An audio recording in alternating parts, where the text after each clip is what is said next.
Cologne, German Sports University, host of the Play the Game Conference 2011. What began in 1997 and took place last October for the 7th time now, sees itself as a critical voice against unethical behavior in sports. On the initiative of the Danish Institute for Sports Studies, every 2 years journalists, scientists and sport officials come together to actively fight for a clean, democratic and transparent world of sport. The ones who are participating at Play the Game are not only interested in last weekend's football results and take sport not just as pure entertainment. Rather, sports' traditional values such as team spirit, fairness and morality are aimed to be transported and preserved.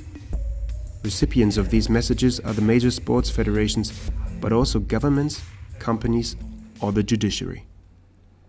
What significance the Play the Game conference has, Walter Tokarski, president of the German Sports University, emphasizes in his opening speech.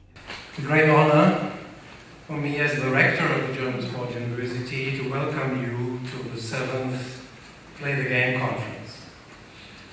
And it is also a great honor for our university to host this famous and exciting event. Sport enjoys a high reputation in the community. In Germany, more than any other citizen is regularly physically active. More than 28 million Germans are members of a sport club. The grassroots sport is fundamented in society and an integral part of the everyday life of people. Sports in the media also has an enormous importance. Matches of the German national football team achieved the highest ratings and are highly stylized to social events. But no matter how beautiful a summer fairy tale during World Cup 2006 may be, and however much we may revere sports idols, the negative aspects, especially in professional sports, should not be negated. The increasing commercialization of sport and its rising media coverage has meant that sport has become a gigantic industry. But the fate of world sport lies in the hands of a few officials, businessmen and lobbyists. Investigative journalists like Jens Weinreich have done a lot so that a public awareness of the shadow side of the sports business was able to arise. For decades, some officials and the major sports federations have acted in the background, filled their pockets with proven bribes and consolidated their position of power. As traditional sports media does only limited reports about corruption in sports, especially the internet is used as a platform for discussions and the exchange of information. Bloggers like Weinreich disseminate new insights and revelations, especially via World Wide Web.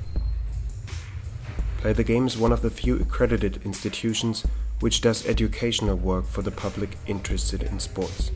Together, the participants from different disciplines document where action is needed within the sports world, and they develop solutions to improve the current situation. During the event, the initiators and participants have worked out a resolution, the so-called Cologne Consensus, a call to the International Olympic Committee, a global good governance code.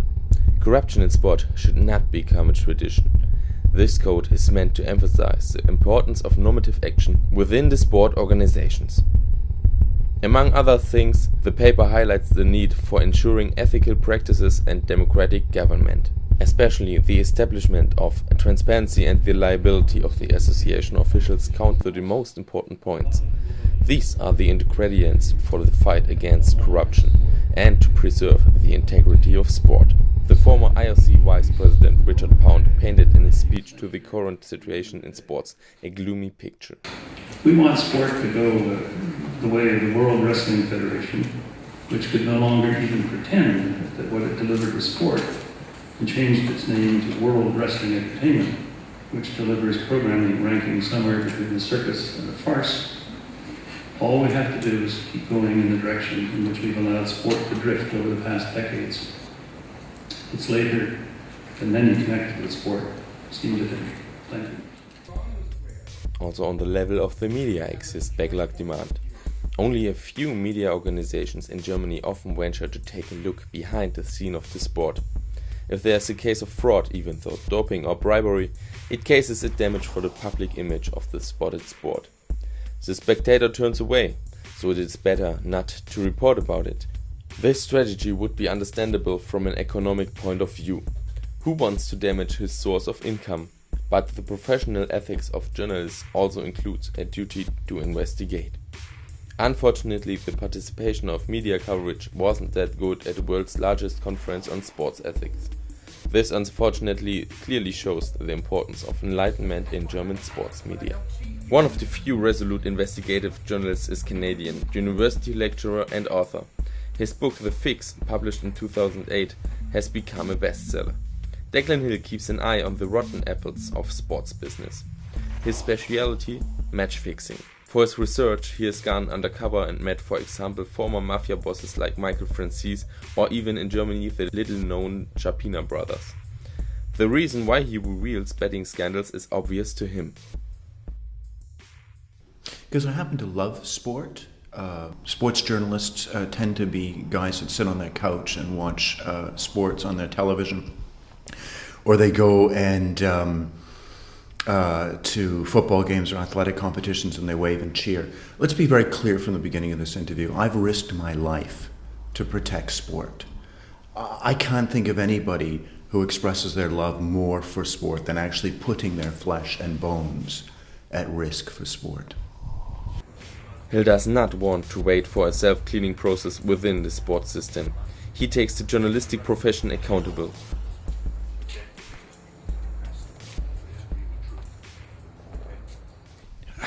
You know, the Tour de France, this entire match fixing, this entire thing about corruption was exposed by investigative journalists like myself. If we leave it up to the sports associations, if we leave it up to the gambling associations, they're never going to talk about this. They're never going to talk about the exploitation of players. They're never going to talk about how they don't pay the referees adequate wages. They're never going to talk about all these things which are underneath sport. We are the people that are trying to protect sport. We're trying to bring sport, we're trying to make it pure so that the young people of Germany and other countries can properly appreciate sport, can properly play it without it being corrupted. Anyone can fix a game nowadays. To prevent such actions, Hill proclaims 10 commandments that have to be followed. Look, 90% of corruption, 90% of match fixing is caused because you don't pay people properly. It's really easy. Football, particularly, is it's a rich industry. Just pay the players properly. Leagues like Spain and Italy, their players had to go on strike because they were so short of wages. If you just pay the players, you know, they're supporting their wives, they have kids, they have mortgage payments, they have car payments. If you just pay them what you promised in the contract, 90% of match fixing would be solved. In addition to the punctual payment of players, the author forces an independent reporting agency.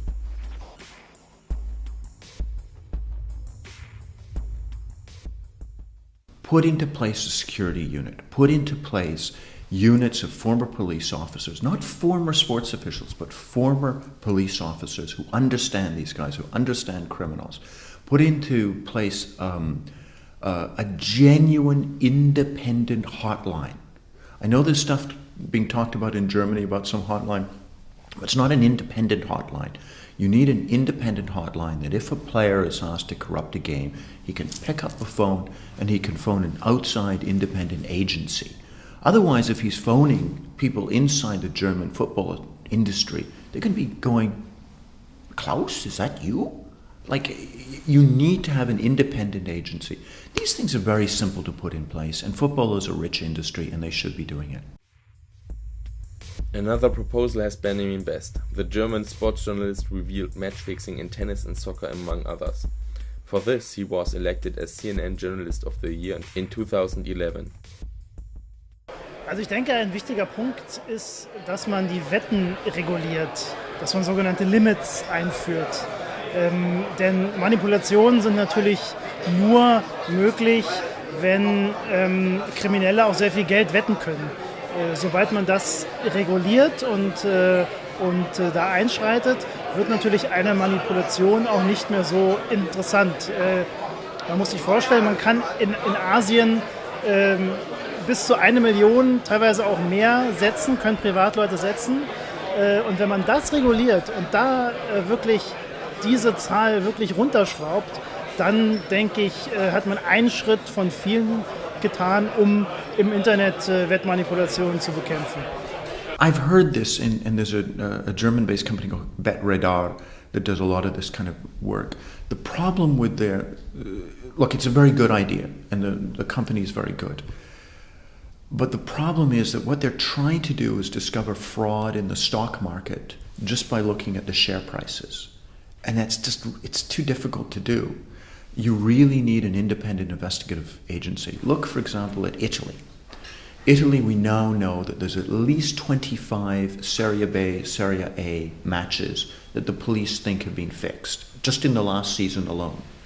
They didn't get that from the share prices and the odds movements on the internet. They got it from old-fashioned investigations by listening to guys on the phone, organized criminals on the phone, talking about the stuff. In order to pocket large profits, some betting people no longer rely on their fortune. They contact players to submit an offer. In return, they want a bad performance on the pitch, which interferes with the performance of the team. Thus, there is a greater deterrent for the active athletes to manipulate games in the future. The graduated student of the German Sports University Cologne submitted a legislative proposal.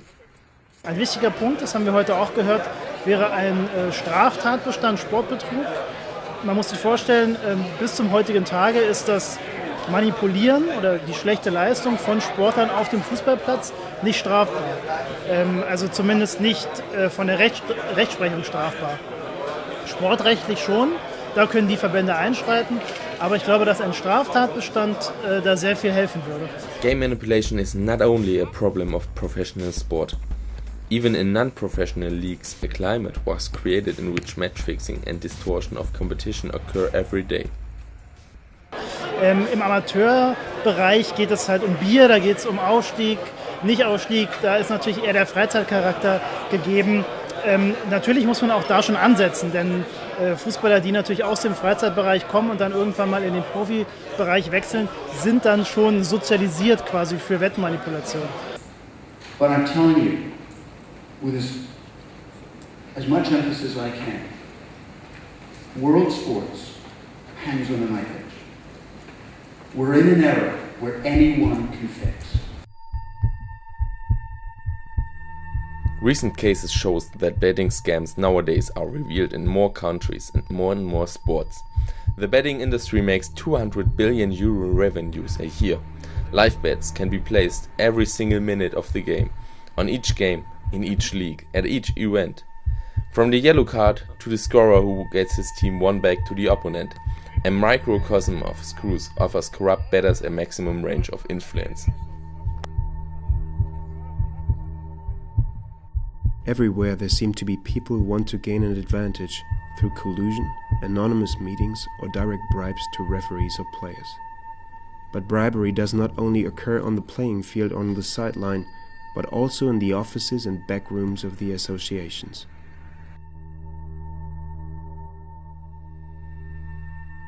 FIFA, with their longtime president Joseph Blatter, stands in the crossfire of criticism. But other associations like the International Volleyball Federation FIVB, the IHF in handball, or the World Swimming Federation FINA as well. Corruption is rampant everywhere.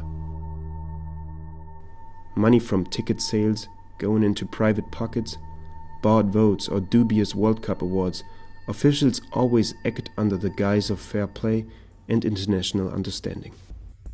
The chairman of Play the Game criticized the lack of willingness to investigate.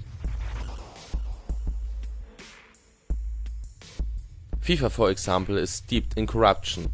That showed the allocation of World Cup venues for 2018 and 2022. In the end, the taxpayers are paying the bribes. But by the lack of media coverage, these issues are rarely brought to public.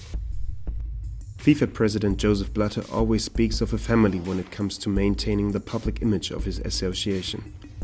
At this point, some writers see a comparison with organized crime. Andrew Jennings, his character is one of the most well-known investigative journalists in the field of organized crime. For over 10 years now, he devotes himself to the goal of cleaning up in the ranks of the World Football Association. For his numerous publications and investigations, he was honored with this year's Play the Game award. They were talking about the family of football, the family of FIFA. And I thought, oh, another Blatter cliche, you know, it's family of football crap. And then, suddenly, the penny dropped for me. I realised what they were trying to say to me. We're really going on about the family of football. You know, what is this? They were sending me a big signal that FIFA is an organised crime syndicate. A crime family. I've been talking about FIFA as an Auf Nachfrage von DSHS-TV machte Jennings deutlich, auf welchen Ebenen FIFA-Offizielle kriminell agieren. Individuals doing kickbacks on contracts, bribery from bidding countries, black market tickets, stealing development grants. As individuals, it took a while to realise it was the sum of the whole gave you an analysis of what the organisation actually does, or what the leadership do. Is there the new director of communications at FIFA here? Is it Mr. Gregario? Are you in here? I know you're in the building. Hello? Is there a hand? Ah, hello. How much are they paying you to come in and spin for Blatter, to give us this reform stuff? Well, my name is Di Gregorio, so I'm the crook. And I'm the criminal. Of course, I didn't kill anybody, even if sometimes I would like to. But when I hear and what I read, what you've done and what FIFA is, then I think, and also what Mr. Jennings said, he is comparing FIFA to mafia. We know mafia killed thousands of people, and at the end of the day, here we're talking about football. So it's not only disrespectful towards FIFA, but it's especially disrespectful towards all the people who lost lives. Any new scandals within FIFA are declared as the acts of individuals by the officials. FIFA itself, Blatter insisted, is not corrupt. Jennings' critical and direct way to address these topics is met with opposition in the ranks of the association. Was ich den Kritikern vorwerfe, ist, wie jetzt beispielsweise von Jennings, dass es oftmals eine Show ist, eine eigene Show. Das kann er übrigens sehr gut, wirklich, da muss man sagen, aber dass sie nicht wirklich an konstruktiven Dialog interessiert sind. Weil wenn du einen konstruktiven Dialog möchtest, dann setzt du deinen Gesprächspartner, auch wenn er eine andere Meinung hat als du, nicht mit Mafiosi gleich oder mit Schwerverbrechern. Oder, ich komme mir oftmals vor, wie wenn ich da vom Menschenrechtstribunal sitze und mich für irgendwelche Kriegsverbrechen verteidigen muss. Why don't you sit there and Because you've come here to pretend. I heard you saying it. We were constructive dialogue. Zero tolerance. You should have zero tolerance of Blatter's corruption. You know about it, but you're taking his money to come and tell us a different story. It's always a show. In an interview with DSHS-TV, Di Gregorio admits that certainly in the past mistakes were made. Also es ist so ein komischer Widerspruch. Man hasst und liebt die FIFA. Ich glaube, die FIFA ist ein großes Ding, große Organisation und viele Sachen sind sicher nicht optimal gelaufen. Und das führt zur Kritik. Zum Teil ist ja auch berechtigt. With few exceptions, among them Di Gregorio, current association representatives only sporadically took part in the anti-corruption conference Play the Game. They avoid the appearance in front of this critical public. In the next edition, Di Gregorio could imagine himself to also enter the podium. The most recent admissions officials made are not enough for the Scottish BBC journalist Andrew Jennings. He calls for a revolution in home of FIFA and makes himself clear in what he thinks of the people involved. These people at FIFA are thieves. They're scum. If the law could reach out to them, you'd see them in court in your country or my country, and the judge would be sending them down to prison for stealing. They've managed to create a situation where it's very difficult for the police to get to them. Well, that's even more challenging to a journalist. That's what we do. We're not here to be loved. We're here to get the bloody story. If you don't want to get the story, go and have another occupation. Nobody's saying you can't. Jennings makes clear one of the main problems: the special legal status of associations. Many laws that reach into the economy are ineffective regarding clubs. FIFA has become a multi-billion-dollar company. Obviously works for profit. But there are only limited ways to call them into account. Many governing bodies of world sport have their headquarters in Switzerland. There are no laws that could punish the corruption in sport. Operations such as bribes were and are indeed morally reprehensible, but aren't currently illegal.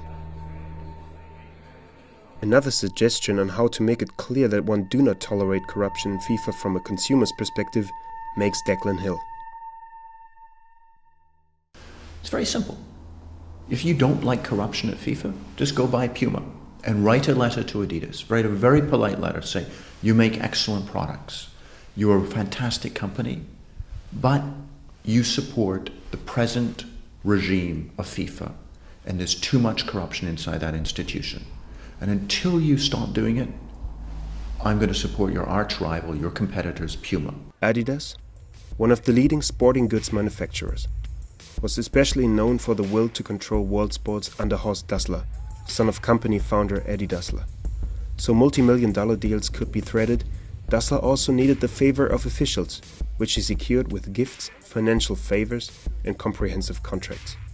Through his direct support, for example, João Havelange, former FIFA president, Juan Antonio Samaranch, former president of the IOC, but also Sepp Blatter, passed to the top of the world sports federations. Other experts think that the boycott of a single sporting goods manufacturer is not a solution for the problem. Weil dann schauen Sie sich doch an, welche Nationalmannschaften von Puma unterstützt werden, zum Beispiel in Afrika, und wer dort Präsident ist und welches Renommee diese Präsidenten haben. Ein solcher Boykott müsste dann aber wirklich alles in den Griff nehmen und genau schauen, dann kann man sich vielleicht gar keine Schuhe im Moment mehr kaufen, keine Sportschuhe. Und das andere ist, ich glaube auch nicht, dass die Bevölkerung schon so weit ist, danach ihre Kaufentscheidungen zu treffen. Mit Kinderarbeit und Umwelt fängt das so langsam an, das ist gut. Wichtiger wäre, dass man dann eben bestimmte Sendungen auch nicht mehr einschaltet. Da könnte man den Fußball viel mehr treffen, wenn die Fußball-Weltmeisterschaft keine Tickets mehr verkauft und keine Zuschauer mehr hat. Das wäre der Boykott, der wirklich die FIFA trifft. Und das macht ja keiner. Also insofern, wir müssen realistisch bleiben und wirklich mit kleinen Schritten und entsprechendem Druck von außen die Arbeit vorantreiben. Any absence by the fans from the beloved football seems to be an unimaginable scenario. However, a change in the ranks of FIFA can be affected by another movement. During the session FIFA Under Fire, Jens Weinreich, one of this year's Play the Game award winner, shows himself optimistic regarding the Web 2.0. A Facebook revolution, I call it a little bit also a Facebook revolution, has stopped regimes in Egypt, for instance. I mean, I can imagine that kind of such another Facebook revolution can stop Hosni Ben Ali Blatter as well. I can imagine that. To curb the existing corruption in the sports world, some experts suggest the introduction of a World Anti-Corruption Agency. Look, sport needs an international anti-corruption agency. The problem with sport is it's like any other industry. It's full of conflict of interests. So it's very, very difficult to have an industry police itself. Because what are you going to do if I said that your professor or your boss is corrupt? Like, who are you going to report it to? And that's the equivalent of self-policing. You need an independent agency that can step in and can say, this is a corrupt situation. We're going to enforce these sanctions against these people. Comparisons with the already existing World Anti-Doping Agency WADA are obvious. Richard Pound, founder and former head of this organization, says that such an anti-corruption agency must have a completely different structure. However, Sylvia Schenk is not persuaded by such institution. Davon halte ich wenig. Zum einen, weil auch die Welt-Anti-Doping-Agentur derzeit nur wenig effizient arbeitet. Die Kontrollen können eigentlich das nicht erfüllen, was sie versprechen, dass nämlich wirklich für sauberen Sport gesorgt wird. Es gibt viel zu viele Schlupflöcher. Meine Erfahrung ist, je mehr Behörden, desto bürokratischer wird es. Und was das Entscheidende betrifft, nämlich die Änderungen in den Verbänden selber, da geht es nur über Compliance-Systeme, über wirklich die Einführung von der sogenannten Good Governance, gute Führung, in den einzelnen Verbänden. Und im Übrigen kommt hinzu, wenn wir eine solche Agentur wollen, dann brauchen wir jetzt, 10 Jahre, um genau zu beschreiben, was sie tun soll, wer sie finanzieren soll und um sie zu gründen. So lange will ich nicht warten. Ich will eigentlich, dass FIFA und andere jetzt anfangen. Recently, FIFA showed themselves rueful. In their last meeting, the foundations of new commissions, which will provide more credibility, went forth. However, the cooperation with external institutions such as Transparency International shows only a conditional commitment to reform in the FIFA family. So the NGO has backed out of the new cooperation agreement since the International Football Federation refused a workup of past events. Play the Game has always been a prosecutor of grievance in sport. For some participants, such as Jens Weinreich, interprets the current expression of FIFA as lip services and demands more drastic steps. Play the Game helps to shape the fate of world sport in the future. Shane calls out a reinterpretation of the role of the conference. Es gibt eine Menge Skepsis. Die Frage ist, wird dort jetzt wirklich was geschehen? Ich habe im Moment den Eindruck, innerhalb der FIFA sind Änderungen im Gange. Wir müssen jetzt natürlich hoffen, dass die möglichst weit gehen, aber es wird auf jeden Fall eine Bewegung geben hin zu mehr Transparenz. Wenn wir jetzt mal ganz oben in Zürich bei der FIFA was in Bewegung gesetzt haben, die viel schwierigere Aufgabe ist es, das dann auf die nationale Ebene zu transportieren. Da müssen Sie im Grunde ganze Nationen ändern, nicht bloß den Fußballpräsidenten. Das alleine reicht nicht oder das kriegen Sie gar nicht hin. Das heißt, es ist ganz viel Arbeit. Der Sport kann da eine wichtige Rolle spielen für die Entwicklung im Antikorruptionskampf generell auch in der Zukunft. Aber dazu braucht es jetzt wirklich gemeinsame Anstrengungen von allen Seiten. Und wenn Play the Game es schafft, da dann auch zu dieser konstruktiven Rolle jetzt dann nochmal mehr beizutragen als bisher, das wäre sicher hilfreich. The Cologne Consensus, which was adopted by the participants of the Play the Game conference, recently reached the IOC. The response of the Olympic Association was muted. Neither the proposals were rejected, nor they were seriously involved in their own thoughts. Play the Game and the many critical voices will continue to stand up for a clean sport, free of corruption. However, the perception and the importance of Play the Game in the future is not only in the hands of some investigative journalists and critical scientists, but can only be determined by society.